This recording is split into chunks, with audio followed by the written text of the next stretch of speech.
So this week I want to do something different. I was on a podcast recently, Tgeneration, fantastic podcast with a fantastic gal, friend of mine from Romania, and she's in London right now, and I got to be on her podcast, and I want to play the interview for you. But before I play the interview, I want to remind you that next week we're going to have a special guest. Golan Lindsay, who is the COO of Christ for the Nations, will be on our show, and it's going to be a great interview. Here's a sneak peek, and after that, we're going to go straight into the interview that we did on Tgeneration. And so I just despised my parents more than anything. And so when I was going through high school at 17, I got a car, and then at 18, when I finished schooling, I just began to step away and just go enjoy the world. I wasn't allowed to do anything, so I went extreme the other way, and I went and did everything. And I knew what was right because I had seen my parents' life, and they had peace and they had joy. And I saw, when the Lord says you have a blessed life, it's not just material. I don't believe it is material things personally. I think it's you have peace in your life. You have joy. You see people that are stressed out and overwhelmed and losing their marriages. And my parents didn't have that. They had a life full of love and joy and happiness. And so I knew that, and I'd see it, but the world enticed me, and obviously the devil got a hold of me, and I was just out partying and doing my thing for, until 25 years old. I still did beyond that, but the Lord changed my heart at 25.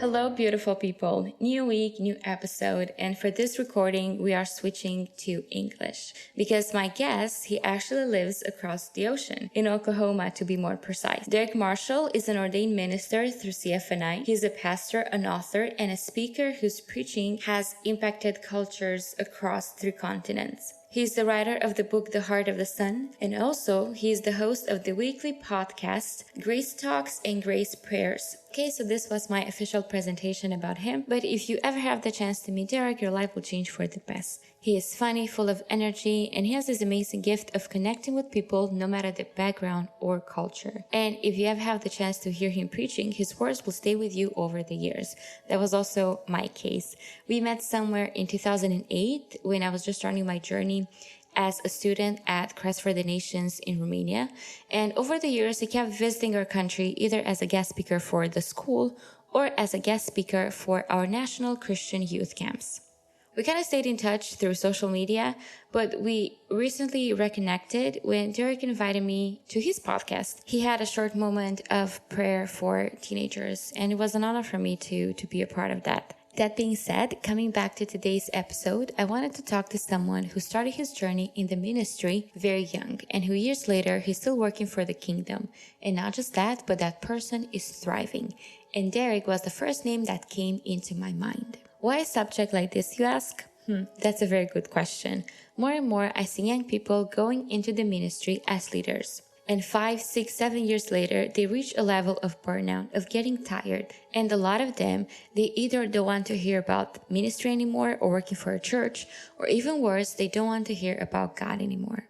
But not all negative. I love how the narrative changed in the recent years, and leaders are more open about their struggles, mental health, and about the lessons they learned on the job. Because believe it or not, most times life in the ministry doesn't come with a manual. Praise Jesus, we still have the Bible, because otherwise, man, everything will be even more challenging than already is. Before I start my discussion with Derrick, for those of you that are new here, hi, my name is Ioana, and I am born and raised in Romania, Transylvania, but I live in London for almost 5 years now. And I'm actually making this side note to say, guys, bear with my English skills because English is not my first language. So if I make a few mistakes along the discussion, just ignore that and focus on what Derrick is saying because that's what's important. Okay, let's just start. Hi, Derrick. Thank you so much for saying yes to this podcast. Thank you. Thanks for having me. Before we go any further with my questions, let's start with the big one. Who are you for those that don't know you? I am Derrick Marshall, originally from Magnolia, Arkansas, but grew up in Dallas, Texas. Pastor a church in Oklahoma right now, Grace Christian Fellowship, and I'm the husband of Marion and the father of Eden, Joy, and Matthew. I think first time when we met, it was 2008, and you were one of the guest speakers to one of the biggest youth camps, Christian youth camps in Romania. I was fresh out of high school, first year in Bible school, and I think you were the first, because you said you're a pastor. You were the first pastor that I heard him speaking, and everything you said during that camp, it was something that I could take on a Monday as basically a new adult. And that was such a big game changer for me, because like growing up, we're blessed with like good speakers, good pastors. But as I said, you were the first one who, you were so practical speaking to the youth. And I remember what you talked that time was something about dating, and you said something like, you don't have to have a boyfriend to go for a nice walk, and you don't have to have a boyfriend to go to the cinema and see a movie. So I was taking notes, 18 years old, and I was like, yeah, he's right. I don't need to have a boyfriend to go for a walk, or, it was such a game changer for me, because as I started Bible school, then I said, well, not just based on what you said, but that was like a big encouragement for me. I really felt in my heart that I have to take a few years of just giving my Bible school time to the Lord, which I did for almost 3 years. And that was, thank you for that sermon. Kind of changed my life, Derrick. Wow. Thank you for saying that, or telling me that. That was, so many years have passed, 2008, 2021 now. And you kind of forget those moments or those seasons in your life. Certainly that was a season of my life. I was also single then. And so I was really encountering some of those things that I was preaching, especially particularly about being single. I wasn't perfect at it, obviously, but I was trying to find God in that way. And I'm so glad you said that, because particularly about being single, I think the church can also keep a load on single people, not necessarily on purpose, but telling them that their identity can be found in who they date or who they marry, and that they have to get married before they can do something. I felt that pressure too, that before I could be a pastor, before I could do whatever, I had to have a spouse, and that spouse was going to define me, which also, that spouse could make you disqualify you. And it's like, wow, you want me to hurry up and get married, but this is a big decision in my life. And so first I need to strengthen my own self and figure out if there's some issues in my own heart that I can deal with. Number one. Number two, I need to be very careful on who I date, because this is going to be a serious thing, and I'm going to raise children with them. I'm going to be in ministry with them. So it's something that is a very heavy deal. And I think one of the biggest ones, number three, is you can enjoy that season. And so, of course, go to the movies and take a walk. And you don't have to wait to enjoy the life or your adult life until you find a spouse. You can enjoy it now. Matter of fact, it's good for you to enjoy it now. That is so true. Yeah, as I said, it was very encouraging for me all those years. And it was something that I kept in my heart. And it's amazing how all these years later, I can have you on my podcast and we can talk about it. So that's beautiful. That's Thank incredible. You. Yeah, I think so.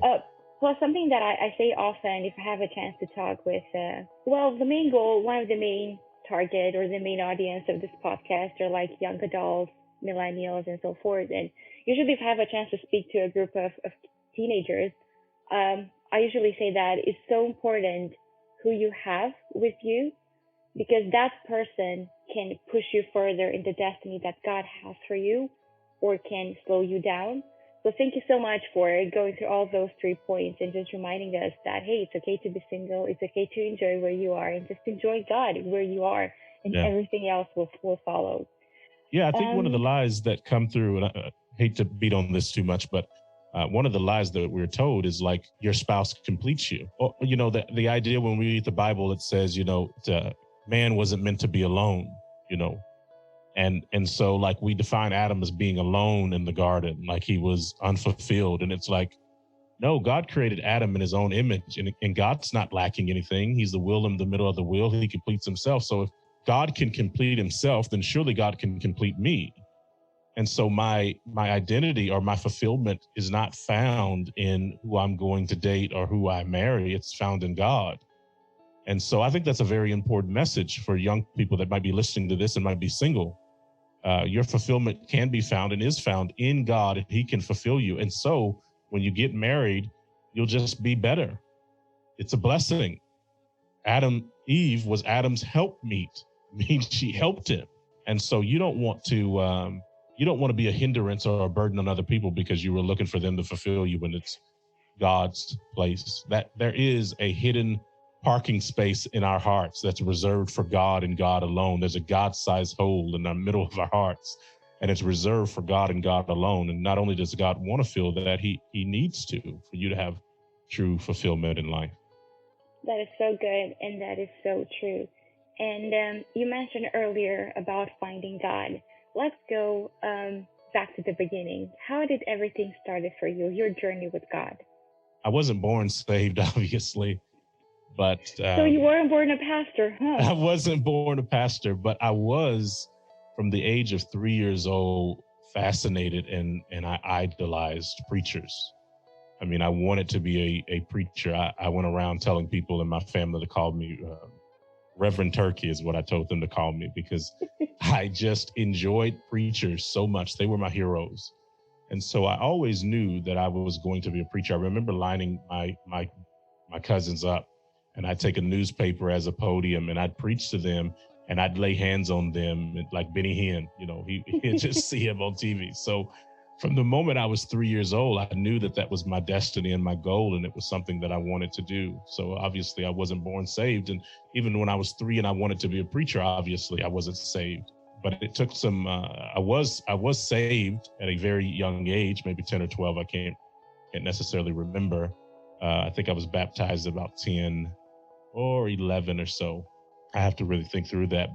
And the reason I'm thinking through that, you say, well, you should know exactly when you came to Jesus Christ. Well, again, there were so many moments in my life, like my mother taking us, my sister and I, to respond to altar calls when we were just children. We were 3, 4, 5 years old. We were going to the altar almost every Sunday. We were going and receiving prayers. So this part of my life, her teaching, praying for us, was such a big part of my life. And again, I came to Jesus Christ and was baptized, but I started preaching at a very young age too, at 14 or so.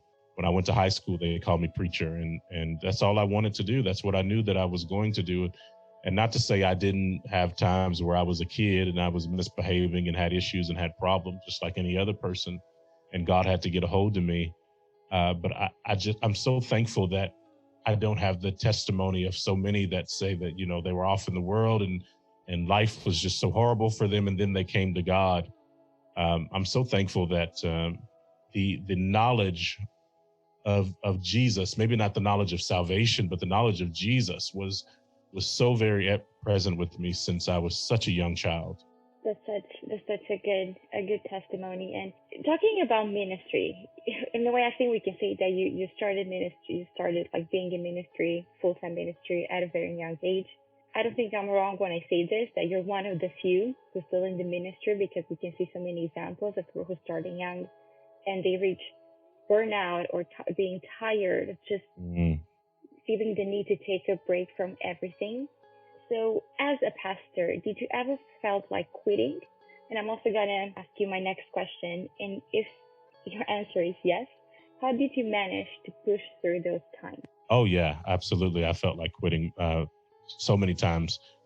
I started in, full-time ministry. I think it was 21 or 20 years old. I can't remember which one, but I started rather young. And then I was 24 when I was made a senior pastor. And so at, 20 years old, 21 years old, I'm traveling to Romania and to Holland and preaching all over the country. And at 24, I took over a church. And I remember telling the Lord at this young age, I thought, I told him, I said, you tricked me. Like, why would you do this to me? Why would I told him this specifically. I said, that I'm inadequate. Why would you do this to me? I don't have the years of experience, the knowledge, the ability to do this. And I said, why would you do this? And I remember the Lord telling me and sending me the Lamentations, which is a hard book to be sent to. But he said, it is good for a young man to bear the yoke in his youth. Let him sit alone and be quiet when it's put upon him. And I thought, okay, this is good for me. This hardship, this stretching, it is a good thing. And so because it's a good thing, I don't need to call it a bad thing or to speak wrongly of it. I don't need to lie to God's, his ability to use it in my life. So I must be quiet and sit alone and be